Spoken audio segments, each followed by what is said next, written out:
Welcome one, welcome all, welcome to Recorded Neutral Territory, where the spoilers go all the way through 12 months. I'm Adam Ruzzo, and joining me, as always, it's a changeling with a mystery to solve. It's Brian O'Reilly. I'm actually not a changeling anymore. I chose human a while ago. Oh, sorry. I haven't updated my notes. Is your Fey half really evil or something? Not exactly. I was half dryad. Oh, well, it doesn't sound so bad. I mean, they venerate trees, right? That could be cool.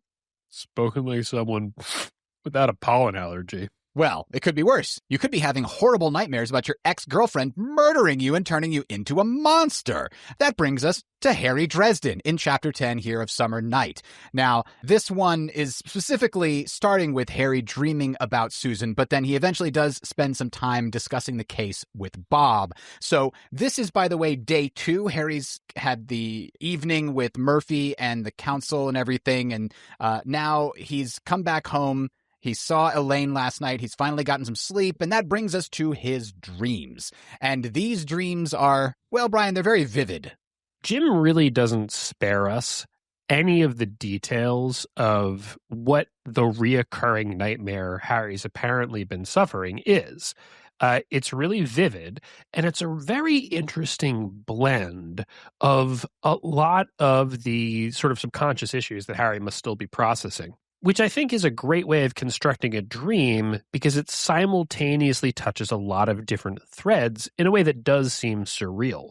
So Susan's in the dream, and in the dream, part of it, she's almost pulling away from him. But what is she pulling him towards? Well, an obvious representation of the Red Court vampires, specifically almost the ones that assaulted him during grave peril. And at the end, she kills him and presumably becomes a Red Court vampire. And that's the kind of nightmare that's sort of simple and direct and tied closely enough to the traumas that I could really understand it be reoccurring. But in its sort of simplistic imagery, it kind of contains multitudes, and that makes me understand it sort of sticking around. Yeah, and it could represent a couple of different things, right? The most obvious reading of this is, okay, Harry's just had this conversation with Morgan the previous evening where Morgan pushed his buttons on purpose. But some of the things that he was saying is that she's probably already on their team and she's just trying to convert you, blah, blah, blah. Maybe she was already working with them. Things he's already very insecure about. And you throw in his guilt over not being able to help her yet, and probably his fear of, like, I don't know where she is. Maybe she has fully turned by now. I just don't know. Then you get this basic concern and fear that would turn into a nightmare due to all the stress that he's putting himself under. That's like the most obvious reading, but we also know that there's literally a sort of subconscious version of Harry that talks to him in his dreams. So Brian, if that's what's happening here, if that guy's trying to send him a message, is it more than just this surface level, hey, beware of Susan, she might be dangerous? Yeah, so that's an interesting question. Obviously, Harry having a dream about Susan that's established as a reoccurring dream could just be Jim, the author, trying to let us know where Harry is mentally in sort of a way that doesn't impact the story directly. But if we're to view this as a step in the story, as any kind of interaction that revolves around the greater plot here, well, his subconscious might be sending him a message about his former lover betraying him, just not Susan. Yeah, because what's the thing that just happened last night is he found out Elaine was alive, and he could still be processing that. Right. And the thing that's interesting is that he says the pleasure of the venom melted my thoughts. Harry can't resist Susan in the dream. He's powerless to sort of stop her from working her magic on him. And in that sense, it mirrors the way that throughout this entire story, Harry is going to be unable, and his subconscious might realize this and be trying to protect him from it. He's going to be unable to basically sufficiently distrust Elaine. The thing that just bails him out in the end is that this overwhelming and towards the end of the book, consciously chosen naivete apparently sort of makes Elaine feel like she can't continue to betray him. But from Harry's subconscious perspective, you're sort of going to be relying on her goodwill the entire time because you're making yourself sort of powerless to disbelieve her, to act against her. Of course, we know, especially in the early books, when it comes to a pretty woman in trouble, he's just such a sucker. But Elaine is somebody who, at the beginning of the book, when they first meet, he tells us he suspected of essentially trying to enthrall him with Justin's help. Mm-hmm. And he's willing to accept that she was in Justin's thrall and she wasn't consciously trying to do that. But it's as if he's splitting when it comes to Elaine, which is the psychological term where you can only consider someone in one of two ways. That is, they're all good or they're all bad. Either Elaine was too good to be true and she betrayed him in the end and she's bad, or the only other alternative is she's as pure as driven snow. Now, the next part here is my favorite part of the chapter, because Harry gets his personal hygiene on, which just alleviates so much anxiety. No, it's not because I'm picturing him in the shower. Stop it.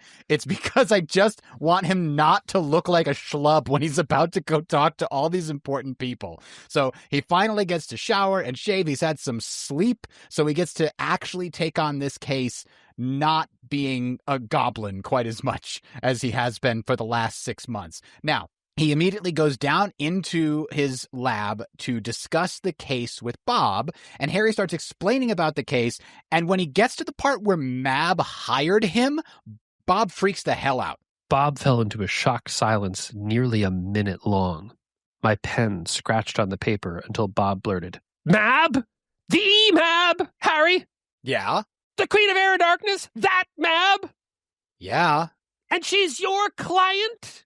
When have you ever heard Bob shocked into silence for nearly a minute? This is like unheard of. Right, exactly. And we as rereaders know exactly why this is happening. And I think this is fun because this is the first time, in a sense, we see this much personality from Bob. Bob is a talking head in the beginning of the series. But here, Bob is a character who is scandalized by Harry's behavior. Why? Because Bob's terrified of Mab. Because Mab knows what Bob knows, how to kill immortals, as we find out in Cold Days. So Bob here has that realization. He goes through that whole thought process of, my boss is working for Mab. Is she doing this just to have me killed? You know, is this all a ploy in order to get me axed? I better try to get him off the case. And that's what he spends most of the rest of this conversation doing, trying to tell Harry, can't you just steal a child and give it to her? Like even for Bob, this is ridiculous. But he's literally thinking Mab is trying to get Harry killed so that she can get to him. Do you think that Mab knows about Bob at this point in the story, or even all the way up through 12 months?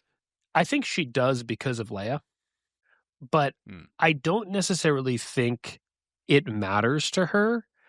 I think the interesting thing is Bob assumes that Mab views him knowing how to kill immortals as like a pure negative.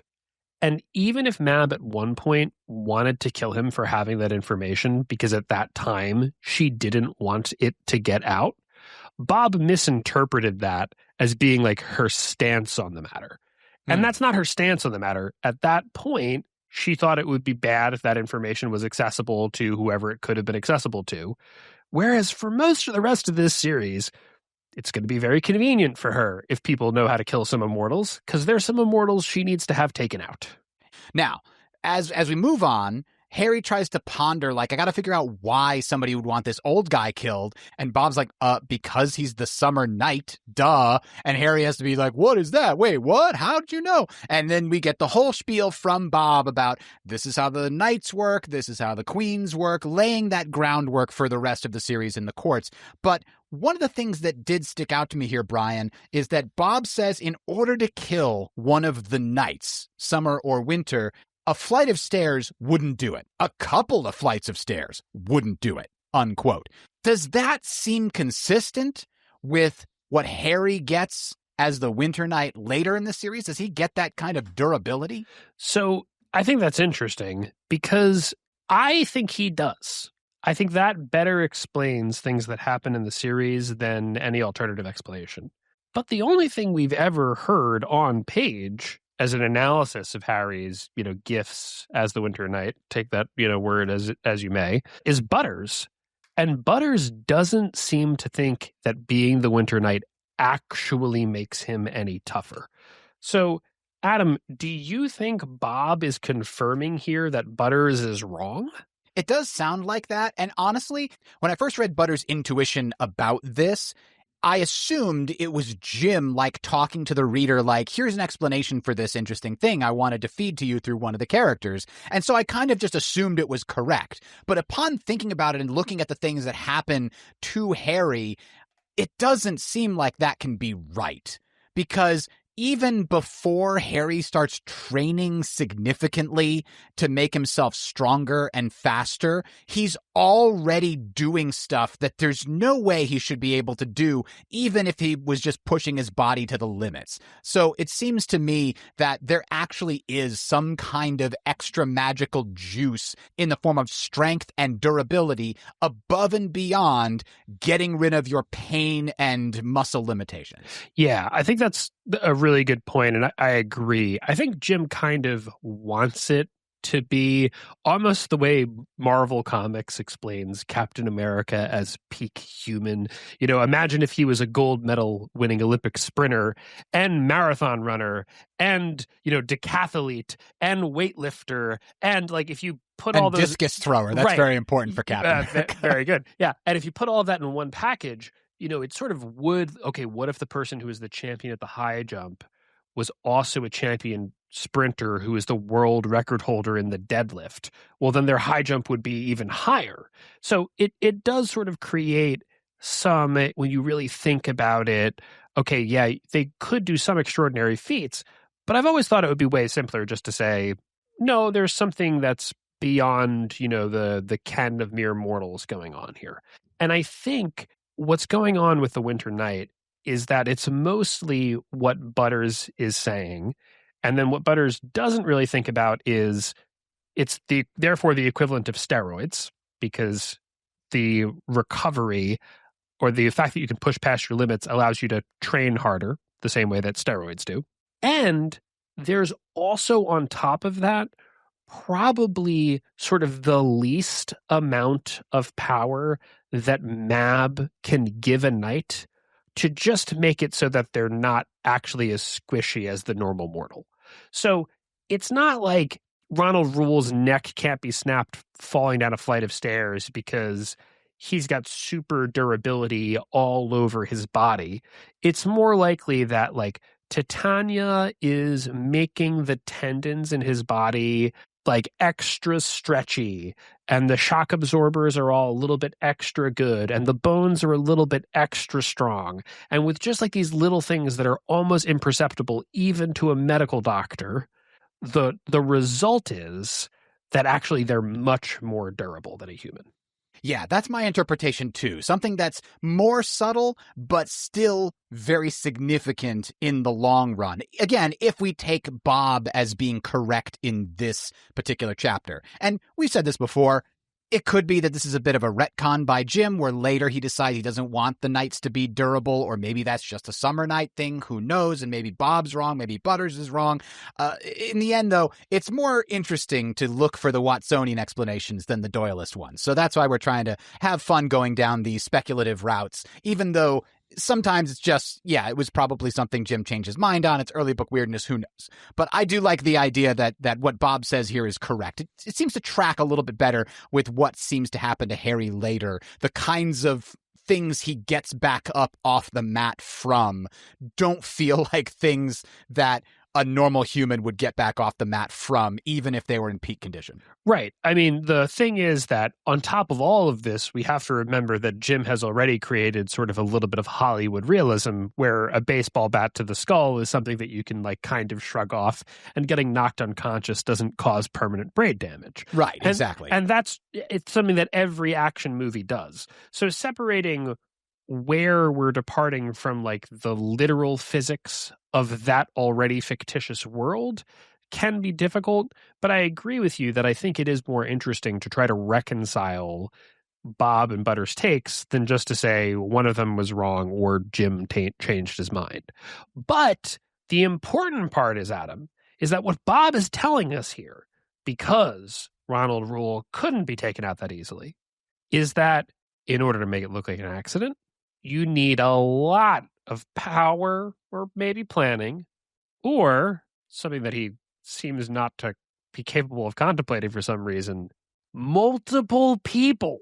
Yeah, and this is part of the conceit of this book is Jim has to narrow the suspect pool down small enough to get Harry to go where he needs him to go for the rest of the plot. So at this point, Bob says, well, there's really only 7 suspects, so go start investigating them, right? The 3 queens for each side plus the Winter Knight.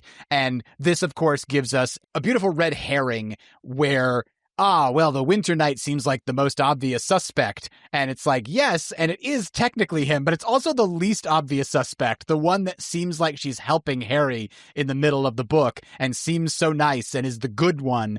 Oh, it's actually both of them working together. It's kind of like a Poirot book there. Which of these suspects did it? Yes. Right, precisely. And I think it shows a funny limitation of Bob here, because what Harry asks is, who could manage it? He doesn't ask, how could it be done? So Bob gives him a list of the people, singular, who could manage it. He doesn't say, well, also, you could have a combination of people do it. It's a little bit like prompt engineering with ChatGPT, Adam, where if you don't ask Bob, who's a spirit of intellect, how could it be done, but you instead ask him in the singular, who could do it, he's going to limit sort of his answers to the people who could do it alone. And that's why when Harry even asks, could a wizard do it, Bob says, but you'd have to be a pretty brawny wizard, have plenty of preparation, and a good channel to him. Or you could be a wizard working with the Winter Knight. And Bob doesn't even consider that, even though as a spirit of intellect, of course, he could conceive of such a thing, because Harry didn't really phrase the question in a way where that would be an appropriate answer. Yeah, and honestly, the whole conceit of this being like, yeah, he's tough to kill, that's one complication. And the mantle disappears and doesn't snap back to the queens like it's supposed to. That's another complication. And also, it looks like an accident. Now you're talking about arranging all of this does narrow the suspect pool down to the most likely, most powerful candidates. And I think overall, this chapter does a good job of laying the groundwork for the rest of the mystery and giving us the backstory we need, because this does enter into basically a mystery book where Harry goes around to each of the different suspects and tries to ask them, hey, did you do it? And the 2 people he didn't specifically ask that question to, Slate and Aurora, are the ones that wound up doing it. Yeah, and I think an interesting thing here is that our final suspects list is 7. I wrote down the titles and then tapped the notebook thoughtfully and said, 8. Elaine's alive. She's on the investigation for Summer. And Harry includes her on the suspect list. And Bob says maybe she wasn't powerful enough to do it, but she was better than you. You know, she had grace, style, elegance. You know, Bob lists that, she legitimately could have done it. And I don't know if Harry says that without a little push from his subconscious, because he even admits, no, when Bob asks, you think she might have gacked Reuel, but I never saw it coming when she and Justin came after me either. So he's showing us some inner conflict, even though he says he believes Elaine about being enthralled, about how he sort of sees her. But that inner conflict keeps sort of playing on the idea of her betraying Harry now requires her to have betrayed Harry then, because he can't sort of accept the idea that she didn't do it then, but the intervening years have put her in a position where she would do it now. Now, before Harry moves on to hunting for clues at Reuel's apartment, there's one line I want to talk about here. It's a little bit of a throwaway line that Bob says, which one does the knight work for? And Bob says, quote, all of them. It's kind of a group thing. He has different duties to each queen, unquote. Now, Brian, is that something we've seen established in the later books with regards to Harry and his duties to Molly and Mab and technically Mother Winter? Yeah, so thinking about this at first, I feel like the reflexive answer is no. Harry works for Mab, and his responsibilities to the other queens are sort of the responsibilities he has to generally further Winter's interests. But I actually wonder if that's just our perspective because of who the people in the Winter Court are. So what I mean is that the way in which Harry interacts with Mab and the way that he interacts with Molly are really different. And they're obviously, the way Harry interacts with Molly, not completely dissimilar from the way that Fix interacted with Lily. And they're sort of a twisted mirror of the Maeve-Slate relationship. So it does sort of stand to reason that the way that Harry acts with Mab and the way that he acts with Molly are things that the mantle gives him instincts about. It's just that the instincts he has towards Molly dovetail really nicely with the way he wants to treat her, period. Yeah, it's kind of fits their relationship that already existed of peers, essentially, especially since the power levels got reversed from their previous mentor-mentee relationship. But why don't we quickly go down the list of like the official things that Mab orders Harry to do as like part of his official duties, and try to also narrow down what he does with Molly that seem as part of official duties as well. So with Mab, she orders him to kill Maeve, obviously. Also, act in her stead to fulfill her favor with Nicodemus. Kill Molly if she should fall. Defended Mab in battleground by raising a banner of mortals to come to her defense. And marry Lara is an official duty that he must do. And also bind her to Winter, which he does do in 12 months. But in general, these are things that Mab cannot do herself. Very specifically, she has that conversation with Dresden where he's like, why don't you marry her? And Mab said, well, I would if I could, but I can't. That's not how these things work. And she, as Mother Winter says, is too weak to kill her own daughter, so Harry has to go do it for her. Right. And that goes for the other things that she mentions as well. Like, maybe Mab technically loans Harry to Nicodemus because it's not worth repaying the favor by, sort of her doing it. But maybe it's because Mab robbing Hades would be like a geopolitical incident, whereas Harry doing it is perfectly understandable. Or like plausible deniability there, basically. Exactly. Or like Mab can put kind of an aura around the city of Chicago that makes mortals who fight kind of better able to stand their ground. But she can't literally command mortals in battle. That's interfering with the mortal world too much. But her knight can call his bannerman. And if people who answer the call are mortals under her knight's command, well, she can get them that way. She can reap the benefit of that aura she's placing through the knight. And like, obviously, when Mab says, if I die, kill Molly Carpenter, well, she's not going to be able to do it because she's not going to be around. Right. So all of these things are things that Mab can't do because of rules or politics, and so the knight has to do it instead.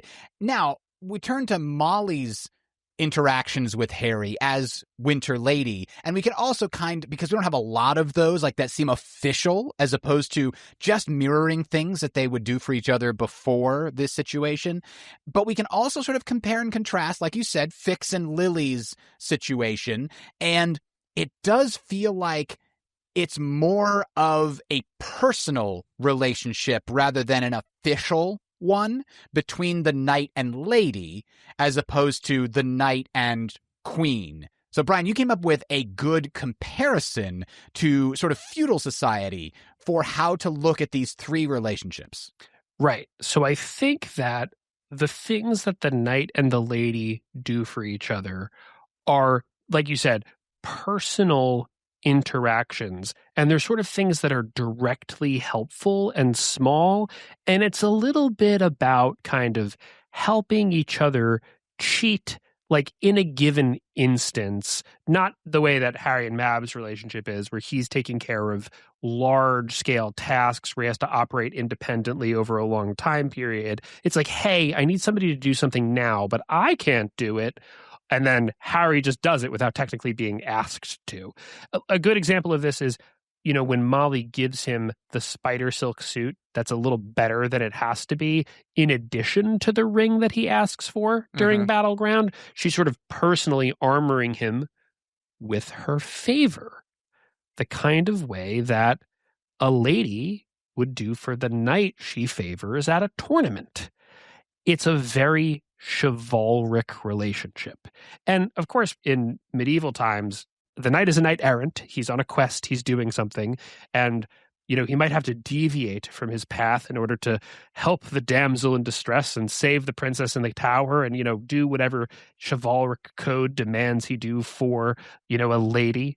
And the lady prays for his safety and his return and, will cry if he dies and whatever. But in kind of every modern retelling, the knight's obligations don't change that much, but the ladies are given a lot more agency, and they tend to be very good at sort of the sneaky, more politicking, oops, I didn't mean to trip you, knight that was about to challenge the one I gave my favor to, or oh, geez, I don't know how the rules turned in your favor, but, looks like you got lucky. It becomes a lot more of the, girl in the chair kind of logistics role. And their relationship appears to mirror that sort of modern take on the knight-lady chivalric dynamic. Yeah, because in the historical period, the ladies could not wield a lot of power because they weren't given a lot of power in society in that sense. But in the fairy courts, the ladies are restricted in their use of power. So they have to find clever ways to get around it, just like the historical women would have to find clever ways to get around the rules of society, allowing them to wield power in one way or the other. And I think a great non-Molly Harry example of this is when Lily and Fix are under that Gaius from Titania and proven guilty.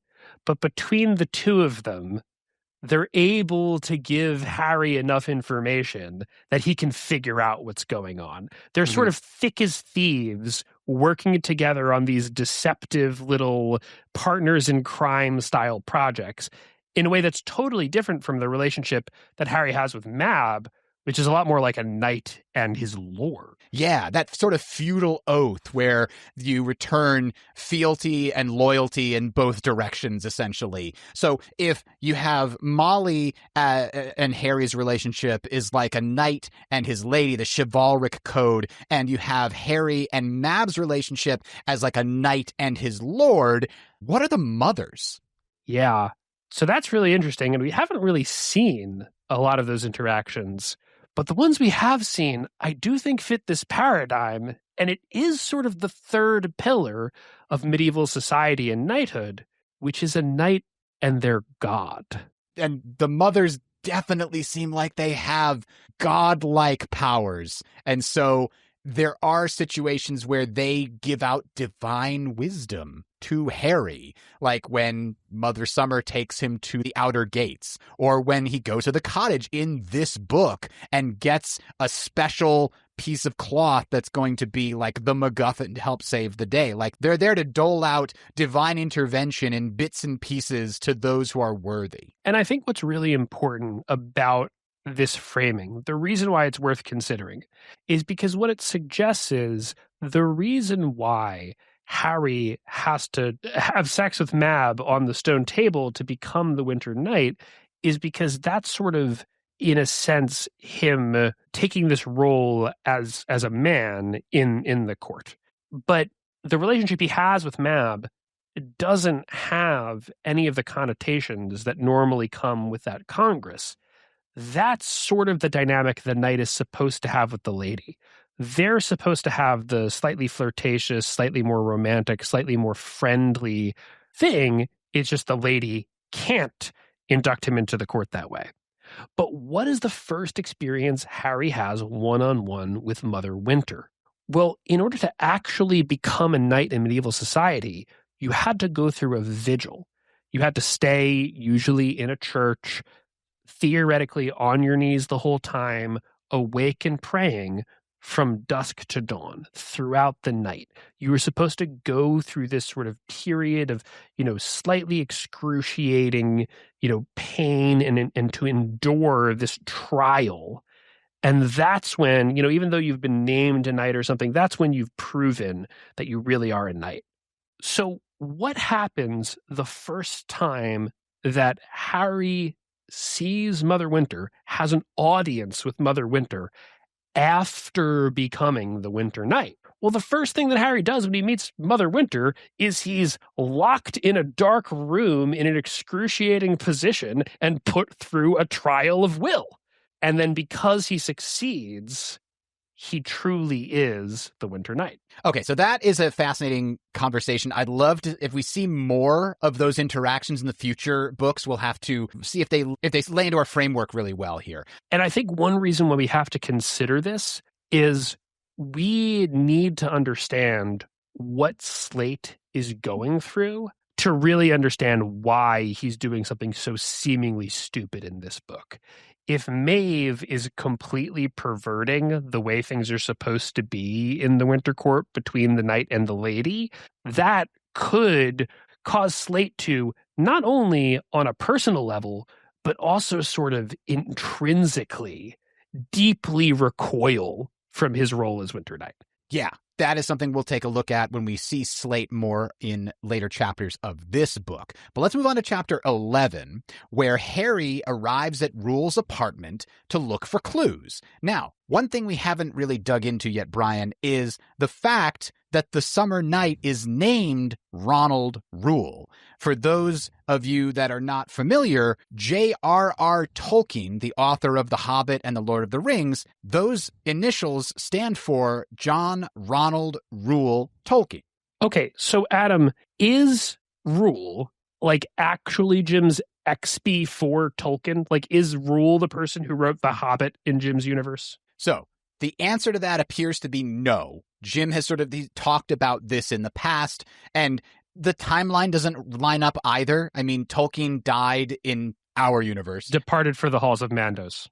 In 1973. So it's far too early for him to really line up with the Summer Knight in this book series. But Jim has also said that this is an allusion, an homage to Tolkien, rather than actually being Tolkien himself. Yeah, and I loved your idea that this could be a direct allusion to John Howe, the illustrator of a lot of the early Lord of the Rings works, because, as they say in this book, Ronald Reuel was an artist, and they presumably mean visual artist, not a writer. Yeah, and John Howe, if you've seen the Lord of the Rings movies, John Howe and I think Alan Lee were the two people that were responsible for the visual style of the movies. They did a lot of the concept art for the movies and put that visual style together. So John Howe, who is still alive, by the way, he's 68 right now. So he would kind of fit the timeline of being an older guy, in his 50s or so, maybe in 2004 or whatever when this book came out.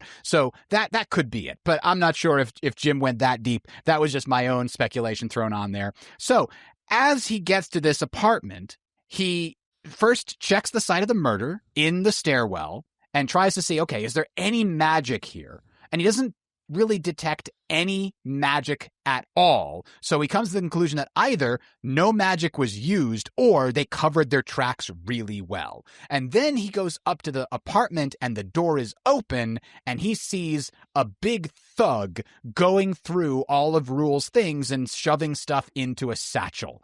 We know that this is Talos disguised as Grum, who's disguised as a mortal thug. But Brian, what the hell is he doing here? They killed Reuel. They turned the Summer Knight into Lily in the statue. Why are they going through Reuel's things? Yeah, it seems bizarre because if you're going to ransack his place, why not do it when you kill him? Make it look like a robbery gone wrong. Yeah. And that leads me to believe that this is actually fairy court protocol.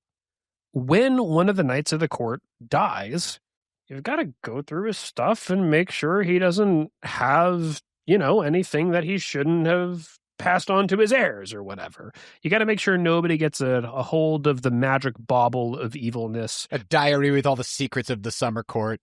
Right. Just whatever he's got that maybe shouldn't pass on, maybe shouldn't be sold at auction, you've got to go through and pull out of there. And normally, that's the kind of thing you send a bunch of brownies to do or whatever. But in this specific case, I think, because it explains something that comes up later, that Talos is here to specifically remove anything that suggests a connection between Ronald Reuel and Lily. Yeah, and that's important because there's already a connection temporally between Ronald Reuel's death and Lily's disappearance.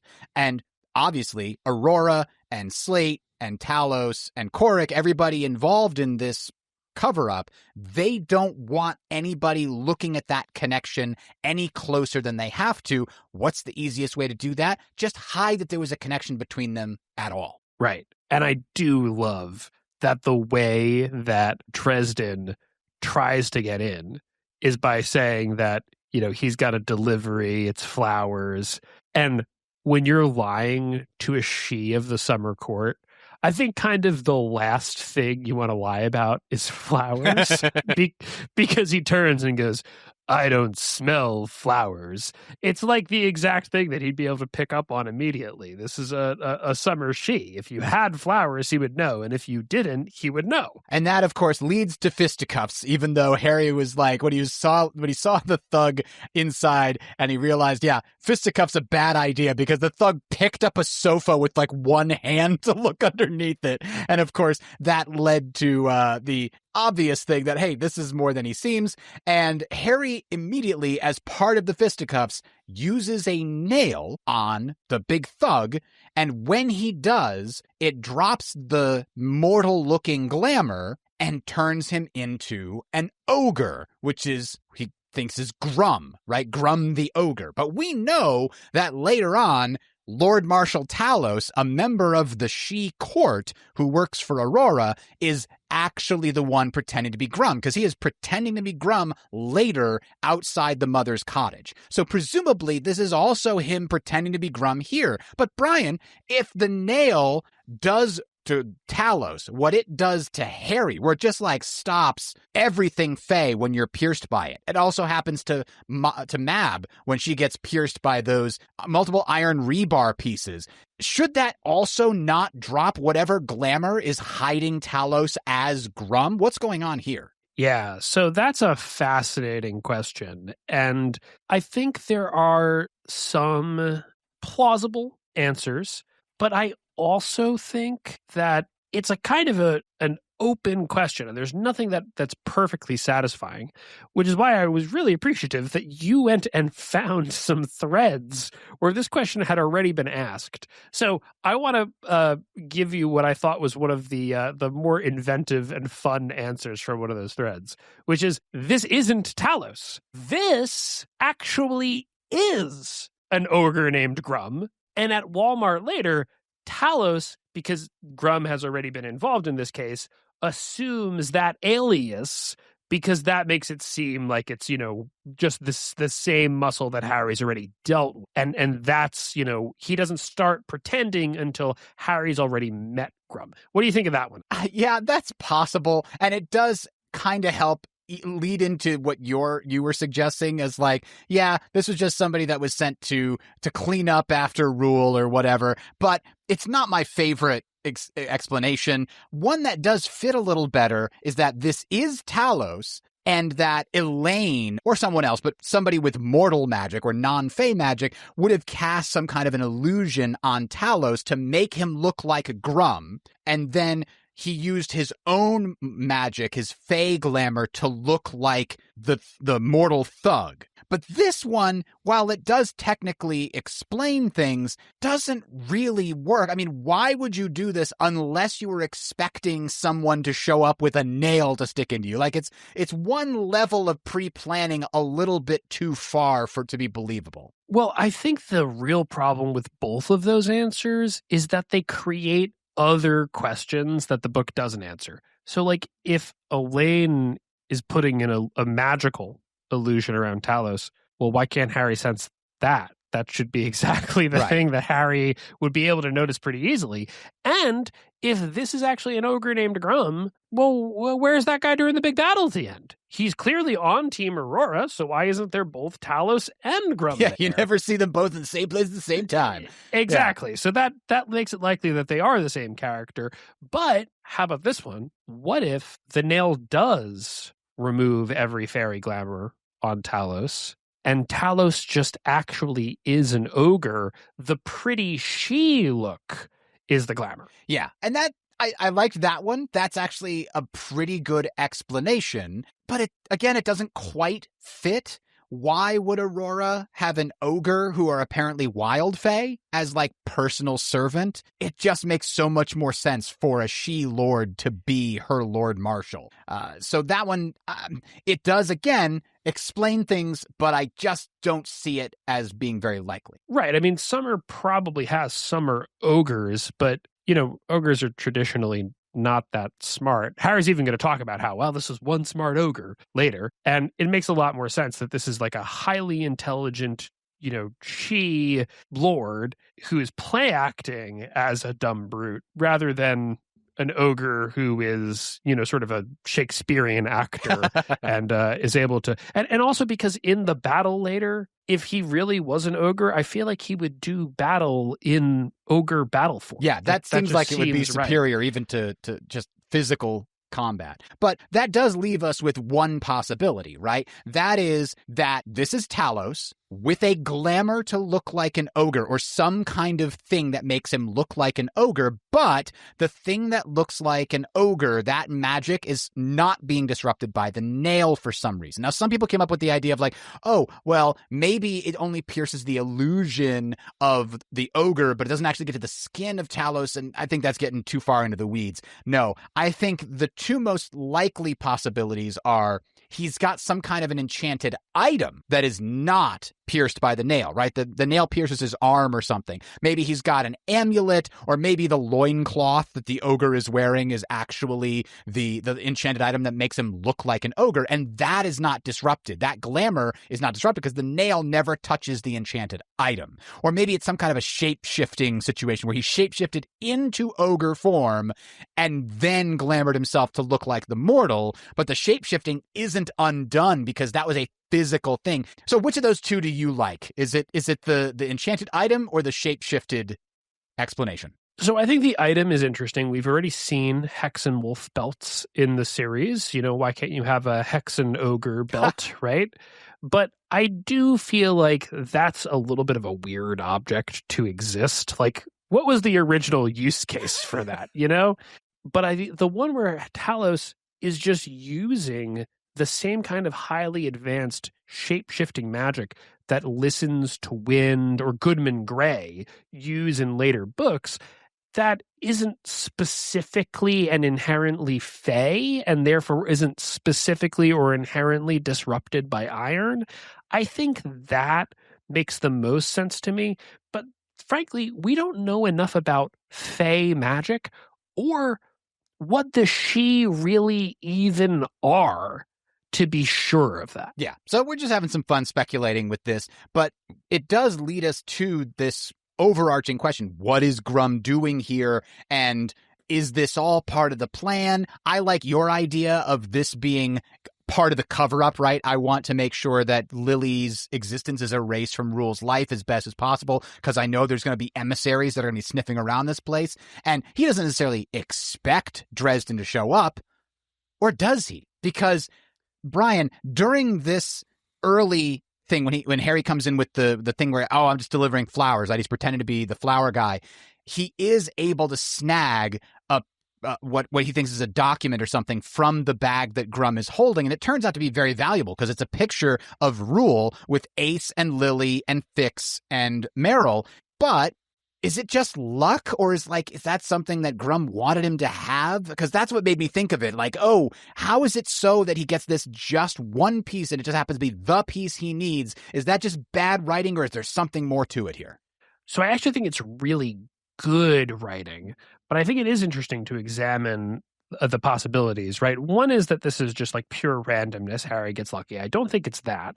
Another one that you came up with that I thought was very clever is, well, I mean, Aurora and Elaine, they start manipulating Harry pretty quickly after they find out he's the Winter Emissary, because they have to, and Elaine feels like she wants to try to manipulate him in a way that doesn't get him killed, I think. So she's definitely attempting to do that.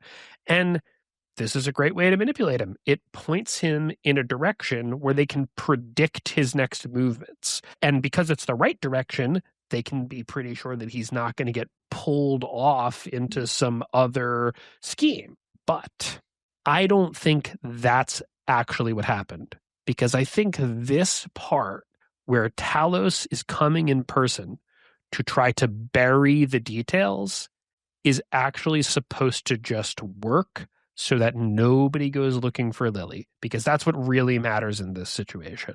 So why is Dresden able to grab this very important picture?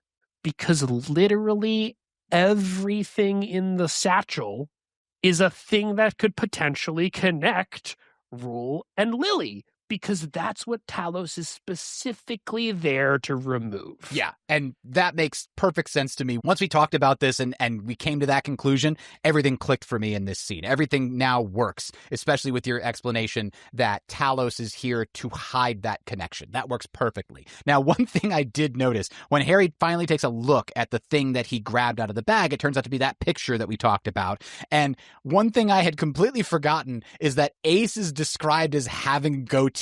Like, if there's facial hair that's directly associated with villains, it's always a goatee or an evil mustache. So yeah, classic villain facial hair on the guy who will turn out to be part of the villain team later on.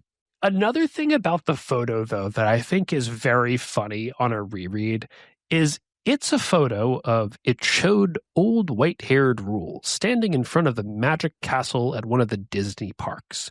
And that just gives me this vision where, like, Reuel at Disney World in Orlando, and, Reuel's walking around with a bunch of changelings, and, they're going to, see the teacup ride or whatever, and then coming out of, one of the evil roller coasters is Mab arm in arm with Sarissa, and they just stare at each other across the theme park concourse. Yeah. Tell no one. Because what we see when we interact with the fairy courts, it's always when there's high drama about, right? It's at this moment when the courts are about to go to war, or it's later in small favor when, the accords are being threatened, or it's cold days when there's major problems with Nemesis. But we know that the vast majority of time, the courts aren't always having those things go on at that level. And we know that Mab goes out with her BFF in the mortal world to see movies and stuff. So a lot of time they have to spend doing that. They must have accidentally crossed paths. I want to read that short story, Jim. Bring it to us. But before Harry leaves, the reason that Grum runs away is because there's somebody out there in the hallway. It sounds like a neighbor saying, "What's all that racket? I've called the cops. Whoever you are, you got to get out of here. You're going to get in trouble," right? And Grum's like, "Oh, I can't let the mortal authorities find me." And he takes off before finishing Harry. And it turns out, Brian, that wasn't a neighbor.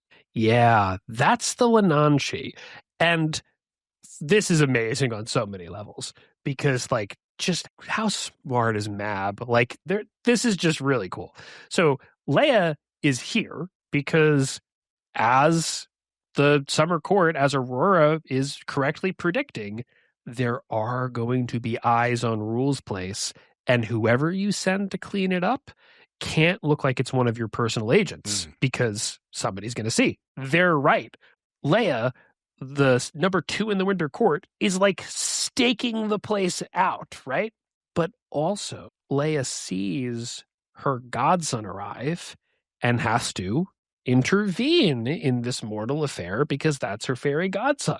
So she pulls his ass out of the fire. And the specific way she does it, by pretending to be this old homophobic lady who assumes they're like having rough gay sex in the apartment over, that's like very like, godson, you're screwing up this so badly that I feel like I have to embarrass you a little bit even when I'm saving you. You know, like she chooses the way to do it that's kind of the most ridiculous and over the top and theatrical because it's very Leia. Yeah. Now, I always intuited that as, now that Mab bought his debt and he's no longer in debt to her, the only relationship they have left is the promise that she made to Margaret to watch over him. So maybe the reason that she's there is not because she's watching Reuel's place. Maybe she's following Harry from like the Never Never side or behind a veil or something. That's kind of the impression that I've always gotten, but I think it could be either. Yeah, it definitely could work either way.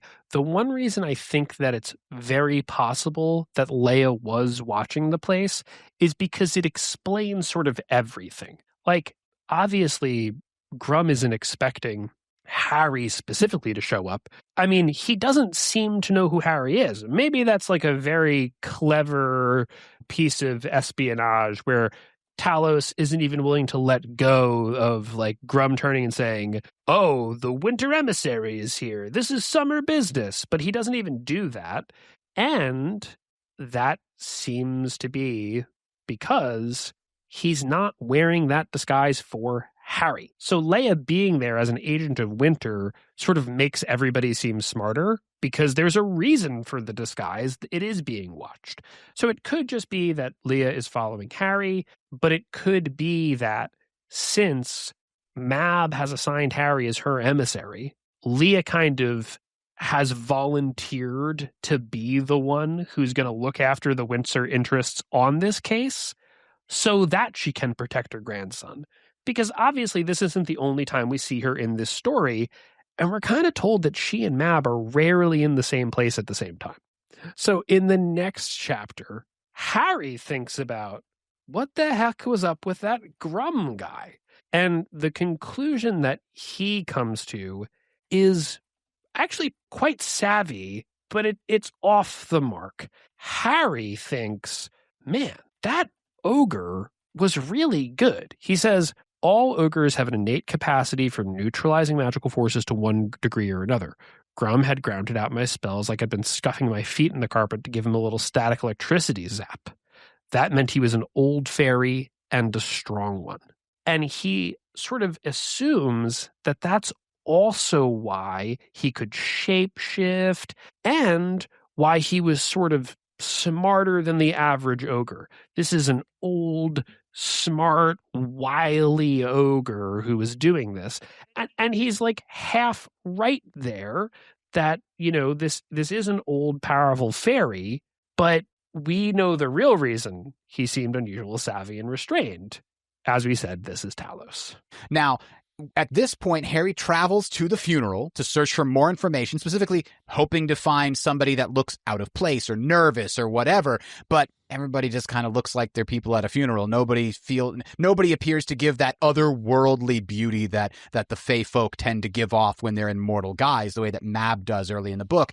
But what he does here is some people talking in a room, and it turns out to be Fix and Meryl and Ace, and they're talking about, oh, the wizard, you know, he's here, I just saw him, and we've got to do something, we got to get out of here. And they run out the back door, and this leads to one of the best exchanges, I guess you could say, because it's multiple lines, but one of the best exchanges in the whole book, because Harry was following them out the back door, right? There's the exit door, they'd just gone out, and as I was rereading this, Brian, I had forgotten how this ended. I assumed, because of the way it was set up, the way it was, he doesn't ever see them. He just hears them, and then they are in the next hallway and in their next room, and every time he goes around the corner, they're further along. I thought he was going to open the door to the alley, and it was going to be empty. But no, they're all just standing right there outside.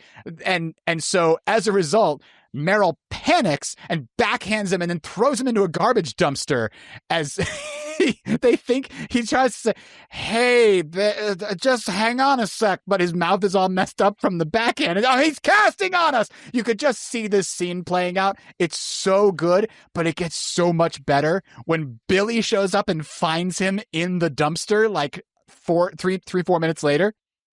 Harry, Billy the werewolf asked, what are you doing in there? Looking for suspects.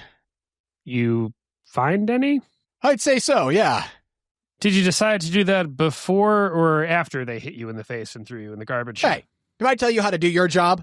Actually, yeah, all the time. Unquote. Oh boy, that is such a great back and forth between those two, especially after, because it's a great chaser on the comical result of this, like, here's the badass wizard we've been following. He finally found his quarry. He's going to get some real answers. And then he's just like immediately owned in such a comical way. And then Billy walks up and finds him there. And it's just, yeah, sometimes Harry needs to be taken down a peg, and it's endearing sometimes when it's done right. And I feel like Jim does it well here. Unlike other situations where Harry does really badly and it makes me just feel secondhand embarrassment for him, here I just laughed at the situation and I just loved it.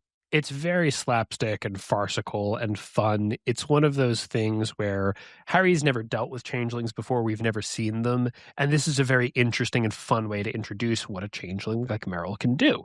But Adam, I want to take us back to the conversation that the changelings have before Harry sees them, because they say something that I find so interesting. Because Ace says, the wizard is here. Somehow he knows that. And then Ace says, he's in Mab's pocket. You know he is. She crossed over from Fairy today. How the hell do they know that? That's a good question. I guess when Mab leaves her court, is that like a big official thing that everybody knows about? It can't be. She goes and does stuff all the time. She does stuff with Sarissa. She's commanding the outer gates. Like, I don't know. Is the grapevine that thick in terms of the rumor mill about where Mab is? That's an interesting question. I guess it's just important for Jim that that's the case here. So I wonder if what's going on here is that these guys who are besties with Reuel are actually kind of more knowledgeable about Fae court business than the book lets on. Just they're really plugged in for changelings. You know, not every changeling is this in touch with the rest of the fairies, but these guys are, because Reuel looks out for them, so he keeps them up to date on everything, and therefore they kind of have sources on stuff. They're kind of in the know. Maybe they talk to pixies the way that Harry does.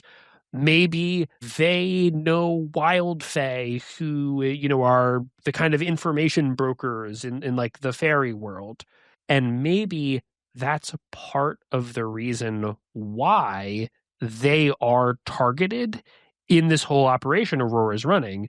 Because if you're going to steal the Summer Knight's mantle, well, you have to kind of take care of his hangers-on. The same way if you went after Harry, you might have to have a plan to take out Thomas or to, you know, deal with the people who are in his orbit. So here, the fact that they can sense that Harry's here so quickly, that Merrill can punch him into a dumpster, and that, you know, they know that Mab crossed over and appointed him winter emissary, kind of hints at the fact that these guys are really well connected for changelings, which is something we don't really ever get to find out. Because at the end of the book, of course, Merrill has committed the noble self-sacrifice, and Fix and Lily transition to being officially part of the Summer Court. So, of course, they know all the things they know in later books. Yeah, I mean, the one counterexample there is that Toot Toot and all the Dewdrop fairies, they know what's going on. And I think they even know that Harry is the winter emissary by the time we get to meet them in the very next chapter. I think Toot goes out of his way to say, you know, you can't take us. We haven't been drafted yet, right? Because they know he's working for winter. They're like, we can smell it on you or whatever it is. So they obviously know about that too. But you're right. Ace, like sensing Harry here in the funeral home does suggest some otherworldly ability to sense Winter's presence, for example. And he's like that, oh, it's the Winter emissary. My sources told me that's Harry Dresden now. I'm putting two and two together. The wizard's here, right? Right. And, that's why I said maybe they are just the kind of people who also know to call up pixies the way Harry does. Because, of course, Dewdrop fairies know everything. Nobody ever pays attention to them, and they're everywhere. So, we already know they're going to know everything. The question is, why do these guys, who are just one step away from mortal, know everything? And, it might not be consequential, but it might also explain the reason they're a part of the story in the first place. And that brings us to the very end of the chapter. After Billy has shown up with the pizza, the next chapter is going to include them using that pizza to bribe a bunch of fairies. But before we go there, next week will not be that episode, because next week we're recording our Patreon episode on the graphic novel Ghoul Goblin. So we're going to start that process for next week for the patrons, and the episode after that, the one that is going to be released on July 31st, will focus on chapters 13, 14, and 15. But that brings us to our question for Bob. So, Bob, in Cold Days, Harry lists a number of winter nights from history, but we were wondering, are there any famous historical summer nights? Yeah, so as expected, Bob gave us another excuse this week on why he couldn't make it. Specifically, he's ordering 100 pizzas all at the same time. Wait, doesn't the castle have pizza ovens now? Yeah, maybe he just needs a lot of pizza. Or maybe he's lying to us. I don't know. Well, that would be very unlike Bob. We can think about the answer to this question ourselves with the help of the folks over at the subreddit. So Harry lists some historical winter nights, and he gives us a real bunch of Boy Scouts at him. They include Gilles de Rais, potential serial child murderer, possible 6-time wife killer, and, perhaps the inspiration for the French legend of the serial child murderer Bluebeard, and Fritz Harman, who goes by the wonderful sobriquet of the Vampire of Hanover, another little serial killer there. John George Hay, the acid bath murderer. That sounds exciting. And of course, Andrei Chikatilo, the Butcher of Rostov, a serial killer with a body count in the 50s. Yikes. Now that's a pretty heavy list. And if that's what being the winter night leads you to, what could being the summer night lead you to? Yeah, so we asked this on the subreddit, and we got a lot of fantastic answers. I had already come up with my own little list, but we had some that I didn't even think of. Now, Powder Kager starts us off by nominating PFC Private First Class Desmond T. Doss. He says, quote, I think summer's influence would drive its night to protect the herd. In light of that, I nominate PFC Desmond Doss, who saved 75 men in the Battle of Okinawa without firing a single shot, unquote. Yeah, so he is a conscientious objector and one of only 3 conscientious objectors to ever receive the Medal of Honor. Yeah, it's pretty wild. My favorite story about Desmond Doss is that when they were making the movie about him, Hacksaw Ridge, they actually had to tone down some of the things that he did because the real life things were too unbelievable for the movie. They would destroy your suspension of disbelief. So they had to kind of downplay the ridiculousness of some of his heroics because they're just too ridiculous. Delta Storm 2013 also went with a military man, was an Air Force drill instructor, but I think most everyone knows him for his happy little trees, Bob Ross. If someone was to tell me that man was a summer knight that had ties to the Fae, I wouldn't even be surprised. His artwork was almost always nature-themed, even if it was a winter landscapes, and he was genuinely a positive force. Yeah, Bob Ross is a very interesting choice, too, because not only was he creating artwork, he was sharing it with so many people, which actually dovetails into Haunted Cemetery's suggestion. He believes it has to be David Bowie. Quote, He was super witchy and weird and hyper creative. He was also super paranoid about magical attacks against him. He apparently thought Jimmy Page hired a coven of witches to steal his semen to create evil mini Bowies to come after him. He also once hired a local occult exorcist to perform an exorcism on his indoor pool. His words and works are rife with occult symbolism. And it's David freaking Bowie. If anybody in the latter half of the 20th century was imbued with fairy power, I gotta think it was him, unquote. I can't really argue with that one. Ziggy Stardust definitely could have been Ziggy Fairy Dust. And not only that, but David Bowie, as opposed to like a lot of other artists, really embodies that kind of larger than life self-myth making quality.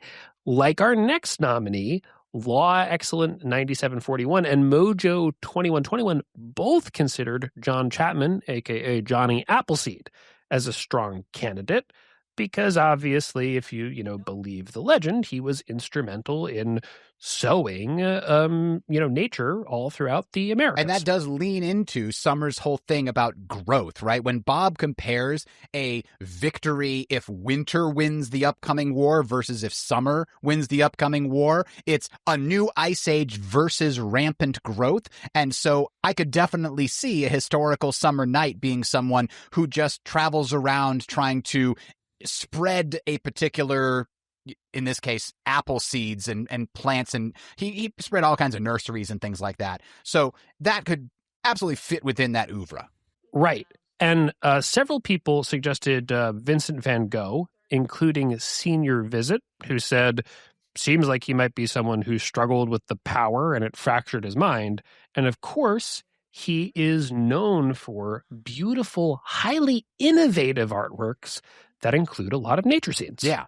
And finally, but to put all of this in context, right? Because we're all kind of spitballing here, like we don't have a really good idea of what's going on inside Fix's head, right? We know what Harry is being pushed to do by the Winter Mantle, but we don't really know on the page, in the text, what that means for someone like Fix. But fortunately, Introvert Crew brought us a word of Jim that points us in the right direction. So Jim said, quote, "The summer mantle is much different experience for whoever's holding it. It, too, is fundamentally a force that is dedicated to creation. But whereas the winter's mantle's creative output is essentially just in reproduction, go make more soldiers, the summer's mantle's output is much more attached to art and beauty. So Fix finds himself desperately painting things and fixing up cars, and not just fixing them, but making them beautiful and stuff like that. And those are the sorts of pressures that he has to deal with. It's like, I'm sorry I have to create today or I'm going to lose my mind. And that's what he's doing while Dresden is on the beach with a 220-pound weight vest, unquote. Yeah, and that's really interesting because we live in Dresden's head. We see the kind of urges that the Winter Mantle gives him, and it seems that what Jim is telling us is that there is a factor for the Summer Mantle that's exactly the same, but it's the artistic creative factor. You have to make things the same way the Winter Knight wants to kill things. And I mean, look, what's the commonality between every single historical Winter Knight that Jim lists through Harry? They're all literally serial killers. So that implies that when we're looking for summer knights, we need to look for serial creators. The kinds of people who create compulsively. They can't stop it. They just have to do it the same way that, Andre Chikatilo had to murder people. Yeah, and that's why I think Vincent van Gogh is an interesting example, because you could argue that maybe that impulse to constantly make things could be something that drives a summer night insane if they're not capable of resisting it, much in the same way that Harry is able to resist the Winter Mantle and other people weren't. But the thing that this immediately made me think of, Brian, is if the Summer Knight's mantle must have passed to Alexander Hamilton sometime after Yorktown, but before the Constitution was ratified, because that would finally answer the important question. How do you write like you're running out of time? Write day and night like you're running out of time. I mean, I think that's actually really good because like whether or not Hamilton was a summer night is, kind of a funny thing to think about, but it is exactly that feeling that we're chasing. Like, how do you write like you needed to survive? So if we look for sort of tortured artists, that can definitely give us that kind of Van Gogh type, or like William Blake comes to mind for me. Like the guy's art, first of all, like the first art that you can see on his Wikipedia page is literally Titania and Oberon, but it transitions to like apocalyptic, really like crazy out there stuff, and the man can just never stop. The entirety of his life is consumed by transcendentalist, almost mystical art that he just can't not make. And of course there's a lot of artists, a lot of tortured artists like that, who kind of fit the summer night theme in that respect. Except the one thing I don't love about that, Adam, is so many artists like that make things that don't feel summery. That's where I think Van Gogh actually is a good choice. Yeah, and there are other people that have looked at various pieces throughout history and come from a more militaristic angle. Like I think you were looking at Joan of Arc as an interesting comparison. Well, the other thing that's very interesting from Summer Night is that Lloyd Slate and Ronald Reuel are in the same city. Now, Lloyd Slate might just be there to kill Ronald Reuel, but we're told that the Summer Night's job is to be a check on the Winter Night. So it makes sense that they would spend time around each other. And Gilles de Rais was literally one of the French military leaders that served with Joan of Arc. But it could also just be somebody in the general area, like during the time of those wars in France. That's the time that Cosimo de' Medici is in power in Florence and is really funding the arts. And if you were to tell me that, Brunelleschi or Donatello or Fra Angelico was the Summer Night, I'd totally believe it, especially Brunelleschi, because his architecture seems to me to be very, like, he's kind of in the background. He's not quite as famous, but it almost has that compulsiveness. Like, I just can't stop pouring bronze. I just can't stop designing things, Yeah. Now, there was one that stood out to me, and I really liked it. And it doesn't perfectly fit the mold that Jim put out here, but I really want to talk about it anyway. And that is one that both Sit and Quiet and Additional End 2902 pointed out, and that is Fred Rogers of Mr. Rogers' Neighborhood fame, because he was just such an effective advocate for children and childhood development. I mean, Brian, I don't know if you've seen this, but there is a clip, it's about 8 minutes long, where Fred Rogers is testifying before Congress because Congress was going to cut the Corporation for Public Broadcasting's budget from $20 million to $10 million. And the Corporation for Public Broadcasting in the United States is the sort of government entity that makes all of the public content for PBS and NPR. And Fred Rogers goes before the committee to try to convince them not to cut the budget. Now, it's 8 minutes long, so I'm not going to play the whole thing, but I'm going to play a couple of pieces of it here, and you can hear exactly what happens. Now, Mr. Rogers is certainly one of the best things that's ever happened to public television, and his Peabody Award is testament to that fact. We in public television are proud of Fred Rogers, and I'm proud to present Mr. Rogers to you now. All right, Rogers, you got the floor.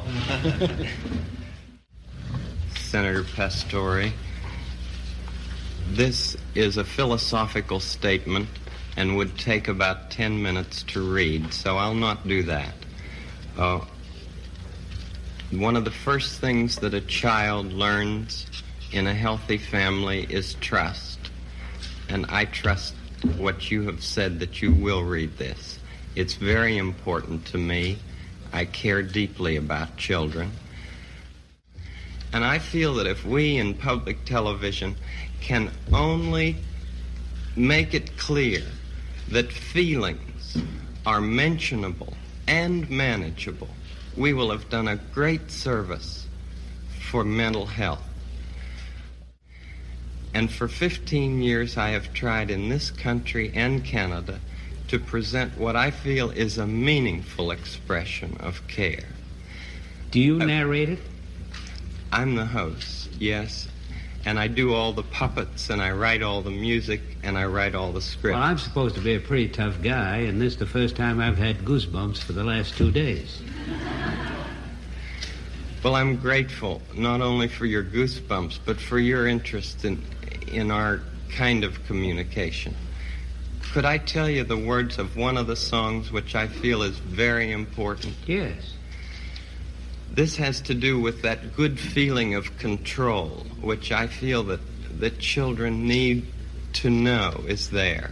And it starts out, what do you do with the mad that you feel? And that first line came straight from a child. For a girl can be someday a lady, and a boy can be someday a man. I think it's wonderful. I think it's wonderful. Looks like you just earned the $20 million.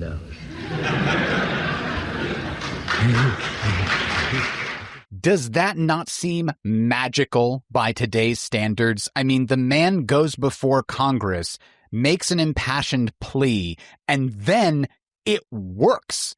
It actually works, like he's Jimmy Stewart or something. And I think that the thing that's so cool about that is because I don't, he doesn't fit my idea of, I'll just say, a summer night, because I'm looking for somebody who has this compulsive, it almost seems a little manic in terms of their need to create.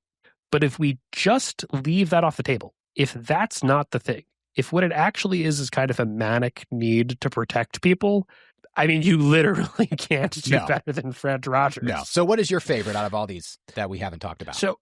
So the one I want to mention before I just get to this that I think is really fun is Fritz Lang.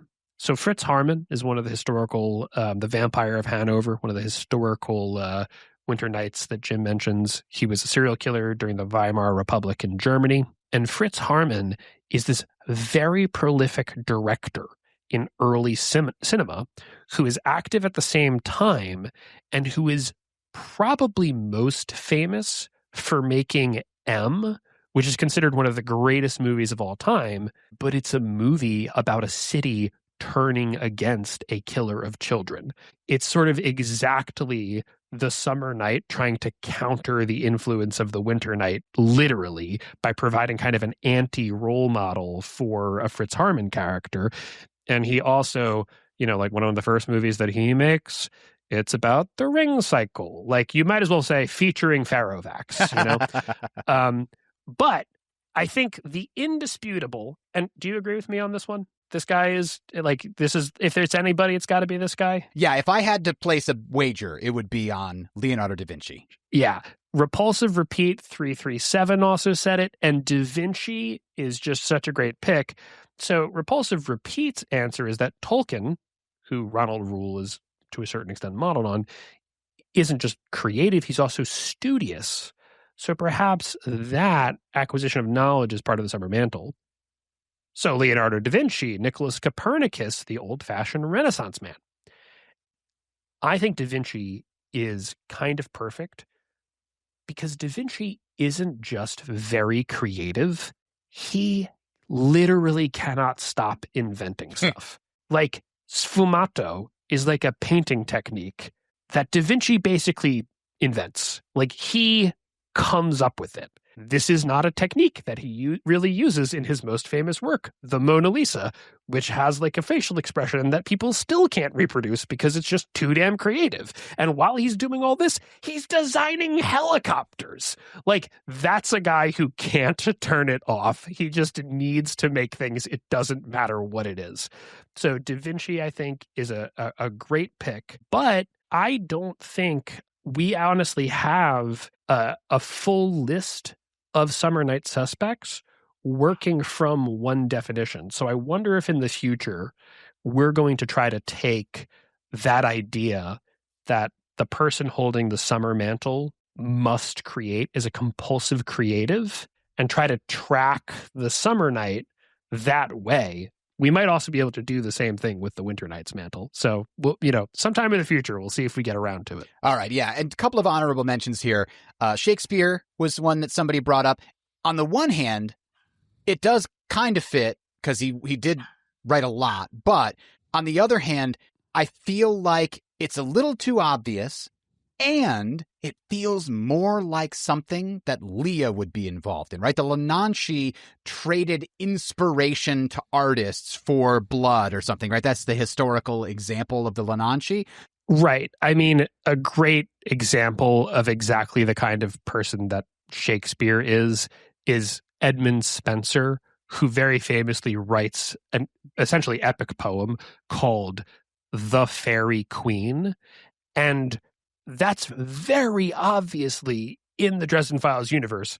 Somebody who, just look it up, is definitely influenced by the same fairy courts that exist in Jim's universe, because Spencer's conception of the fairy courts is an influence on Jim and on Dungeons and Dragons. True. But that's obviously the case. But that means he's probably not the Summer Knight, because the Summer Knight and the Winter Knight don't go around telling people their business. Right. This is somebody like Grim. Another example that was brought up was Robin Hood. But, that's a good guy who's like protecting people in a sense. But there's nothing really compulsively creative about Robin Hood. But maybe, and I like this, Mojo2121 said, he seems more like Wild Fae. Like, maybe if there was a Knight of the Wild Fae, or if the Earl King had a knight, then maybe that would be Robin Hood. The funny thing about this is Jim has actually said that is possible, but it would be somebody who is, not that much more powerful. Being a Wild Fae Knight, you wouldn't get a lot out of it, because the mantles are just, like the Earl King's mantle just isn't nearly anywhere near Mab's in terms of its power. But, that fits Robin Hood pretty well. He wasn't ever described as superhuman. Yeah, he's not immortal. He's just like pretty good at archery. So I actually kind of love that. And I wonder if, every once in a while, the Wild Fae have made a knight on like a temporary basis for a specific reason. And that's like one of them, Yeah. All right. I believe that's going to wrap it up for us today.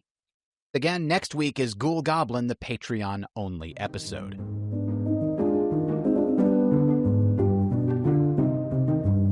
Thanks for listening. Please direct any questions or topic suggestions to mac@rnt.fm. That's mac@rnt.fm. Recorded Neutral Territory is licensed under Creative Commons Attribution Non-Commercial 4.0.